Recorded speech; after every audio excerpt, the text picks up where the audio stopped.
आचार्य गुरु राधी सागर जी महाराज की, तीर्थ भक्ति शिरोमणी आचार्य श्री महावीर कीर्ति जी महाराज की, वात्सल रत्नाकराचे शिक्षक विमल सागर जी महाराज की, परम पूज्य तपेश्वर महत्व मार्तंड आचार्य सन्मति सागर जी महाराज की, परम पूज्य चतुर्थ पट्टाधीश आचार्य शिक्षक सुनील सागर जी गुरुदेव की जय। सबका परम सौभाग्य है कि आज आचार्योगण का मंगलमय पावन दर्शन आपको करने का सौभाग्य मिला। कहते हैं कि साधु दर्शन, जब किसी तीर्थ की वंदना को जाते हैं तो घर से निकल के अपन को तीर्थ तक जाना पड़ता है, तीर्थ तक पहुंचते हैं, तीर्थ के दर्शन करते तो अपन को पुण्य का फल स्वतः प्राप्त हो जाता है। अगर गुरु के साथ 4 कदम चलोगे तो एक तीर्थ वंदना करने का फल हमें प्राप्त होता है। और अभी माता जी ने आपको बताया कि दिगंबर मुनि की क्या चर्या है, ना किसी से कुछ लेना है ना किसी को कुछ देना है।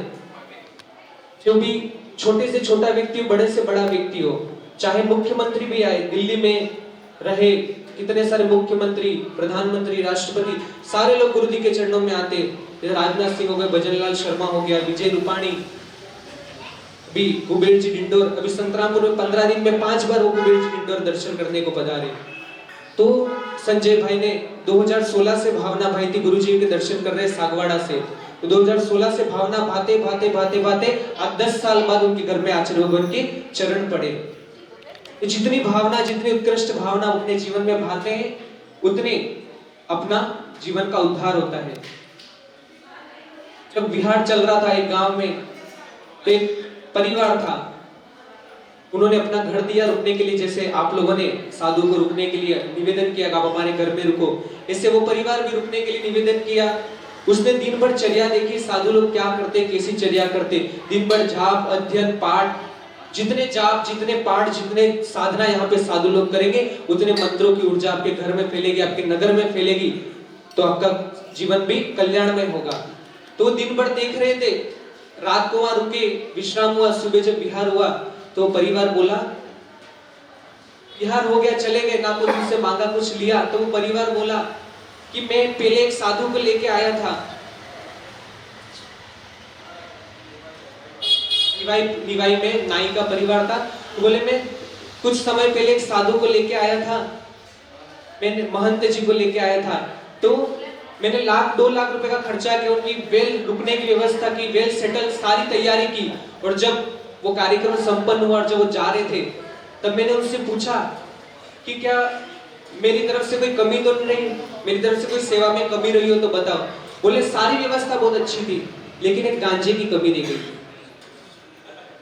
इतना खर्चा किया, 1-2 लाख रुपए खर्चा किया, लेकिन महंत जी नशा वगैरह सब करते, लेकिन ये दिगंबर संत मध्य मास मधु का त्याग करो, गुटखे का त्याग करो, शराब का त्याग करो।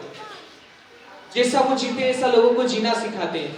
तो व्यक्ति ने नियम लिया कि आज के बाद इस मार्ग पे अगर दिगंबर साधु आएंगे तो ही मैं अपने घर में उनको रुकने की जगह दूंगा, अन्यथा किसी को जगह नहीं दूंगा। क्योंकि साधना की उन्होंने जैसे आए ऐसे चले गए। अब आज जो परिवार में यहाँ पे रुके हैं, उस परिवार का भी परम सौभाग्य है, जिनके चरण यहाँ पर पड़े, जिनके कृपा से कहीं ना जाने कितनी बड़ी बड़ी बीमारियां जिनके आशीर्वाद से खत्म हो गई। एक छोटा सा प्रसंग, जब संतरामपुर में आचार्य का प्रवेश हो रहा था, तो उनका थोड़ा सा स्वास्थ्य कमजोर हुआ, तो मन में एक चिंतन आया कि जिसकी कृपा से दुनिया भर के सबके रोग खत्म हो जाते हैं, कैंसर जैसी बीमारी खत्म हो गई, सिर्फ आशीर्वाद से उनके चरण पाद का चरण का प्रक्षालन करते हैं, और पानी वो व्यक्ति पी जाता है, वो पानी उसके लिए अमृत औषध का काम करता है, इतने लोगों का कल्याण करते। तो ये स्वास्थ्य हो गए थे, अपने लिए कुछ नहीं कर रहे, इनका स्वास्थ्य कमजोर हो गया, अपने लिए कुछ नहीं कर रहे। तो फिर भावना है कि दिगंबर संत निष्प्रय होता है, वो जन जन के लिए कल्याण के लिए भावना पाता है, जन जन का कल्याण करना चाहता है, लेकिन अपने लिए अपने शरीर से उसको कोई राग नहीं होता है। ये माता केशलोच करते हैं, क्यों करते हैं? इतने लोग सेवा कर रहे हैं, तो कोई 50 रुपए की केची ला के नहीं दे सकता, या कोई नाई को नहीं बुला सकता, लेकिन किसी पे डिपेंड नहीं रहना, सेल्फ डिपेंड है, किसी के ऊपर डिपेंड रह के वो नहीं रहते कि भाई अपनी चर्या है, बाल बढ़ गए, बाल अगर बड़े रहेंगे तो उसमें जीव पैदा होंगे, जुए पैदा होंगे, तो वो क्या करते, अपने हाथों से बाल को उखाड़ के घास की तरह फेंक देते। सिर्फ पीछे होता है और एक कमंडल होता है, पीछे होता है जहां पर भी बैठते इस जगह को मार्जन करते, इसमें कोई छोटी सी चींटी भी मेरे निमित्त से उसका घात ना हो, मेरे निमित्त से उसका मरण ना हो। तो जब इतनी उत्कृष्ट भावना दिगंबर संत रखते हैं तो हम लोग भी ऐसी भावना भाई किसी भी जीव को हम लोग नहीं सताए, ना किसी का मांस का भक्षण करे ना मांस को खाए, क्योंकि वो भी एक जीव है, वो भी जीना चाहता है जिस प्रकार हम जीना चाहते हैं ऐसे वो भी जीना चाहता है। कभी हम उसको मार के खाएंगे, किसी जन्म में वो भी वेर भाव अपना रखेगा। आज ही देख लो, आप किसी से छोटी सी दुश्मनी रखते हैं तो कितने सालों सालों तक अपने से दुश्मनी रखते हैं, वो वेर भाव करता है, तो वो एक जीव है, तो कितने भवों तक वो अपना वेर भाव बंधा रहता है। तो हम लोग अपने जीवन को इतना उत्कृष्ट बनाए, मांस मद्य मधु जैसी पान ना करें, गुटखा शराब आदि चीजें जिससे अपना घर बर्बाद हो ऐसी चीजें न ग्रहण करें, और ऐसे पूज्य संतों की मंगल में आराधना हम लोग करते रहे, तो जिससे हमारा भी जीवन का कल्याण हो और हम भी एक बार ऐसी भावना है कि हम भी इनकी तरह बने और आपस में सामंजस्य बना के गांव के सभी लोग आपस में मिलकर और आचार्य भगवान का दोपहर में 4 बजे गुरु के मंगलमय वचनों को सुनने का सौभाग्य मिलेगा। जब छोटी छोटी बातें गुरु जी की हमको एक मोटिवेशन प्राप्त करती है तो हमारा जीवन भी बहुत ऊंचाइयों को प्राप्त होता है। उनके एक एक सूत्र, एक 20 मिनट के प्रवचन में एक सूत्र भी हमने 40 मिनट के 20 मिनट के उद्बोधन में एक सूत्र भी अगर अपने जीवन में हमने उतार लिया तो अपना जीवन उस ऊंचाइयों को प्राप्त होगा जो हमने सोचा भी नहीं हो। संजय भाई सही बात है, आपने 2016 में दर्शन किए थे, आज आपका भाग्य जगा। आज मेरे गुरुजी है, वो इसके भी घर पे आए हैं, वो मेरा गुरुजी है। अच्छा, गुरुजी के शिष्य के गुरुजी, बड़े गुरुजी के घर पे आए।